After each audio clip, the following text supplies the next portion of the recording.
Hello, good morning. An investigation's been launched by both the police and the fire service after a body of a man was found in a house in Tilsley near Wigan. Officers were called to Ash Street just after 6:30 last night, where they found the 49-year-old. A fire was also discovered in the property. The capital. BBC has learnt that Greater Manchester is to take control of the area's entire NHS budget, worth around £6 billion.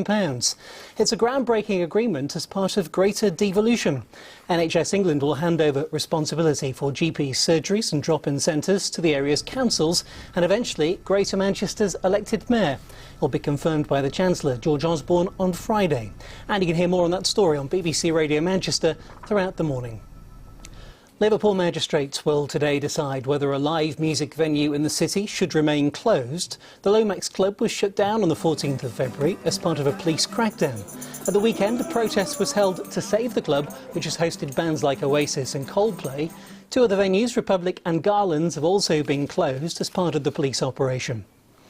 Firefighters across the region will strike for 24 hours from 7 o'clock this morning as part of a long-running row over pensions. Last year, the Fire Minister, Penny Mordaunt, told MPs that firefighters who fail fitness tests will be redeployed. The union says fire authorities have failed to back up that guarantee. A competition aimed at finding an architect to help redesign parts of Preston bus station is being launched by Lancashire County Council today. The winner will design a new youth zone and public space on the site. The competition's being run by the Royal Institute of British Architects. Around £13 million will be invested into the Grade 2 listed building as part of the plans. On to football now, and Manchester City were beaten 2-1 by Barcelona in the first leg of the Champions League last 16 match last night. Fans, though, weren't too downhearted at the result. 3-1 would have been the end of us, I think, but 2-1, yeah, we're in with a shout. I'm relieved. I think they were lucky, actually. Optimistic, yeah. Yaya's back, and that'll help. The second leg's not impossible, is it? So, it's only one goal in it. Time now for the weather. Here's Mel Coles. Good morning. It's going to be turning a little bit milder today, and although there will be some brightness around, patchy rain will start to edge its way in a little bit later on, and it's a bit drizzly first thing this morning for some places. That will clear away a dry, bright section before the cloud increases and the patchy rain begins to move its way in this afternoon. The winds are light, and in the sunshine it should feel pleasant with highs of around 8 or 9 Celsius. And there's not going to be much change as far as the temperatures are concerned as we head on into tonight. A mild night, some hill fog in places and some drizzle as well, ahead of another band of rain which will start to edge its way in as we approach dawn.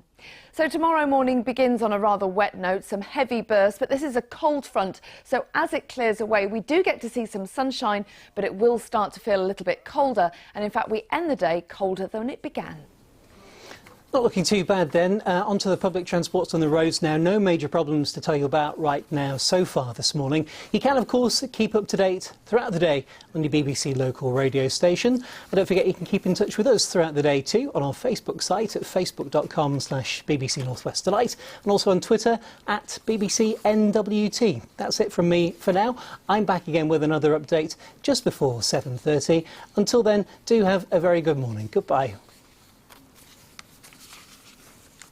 Dad's total domination of the remote. BBC iPlayer.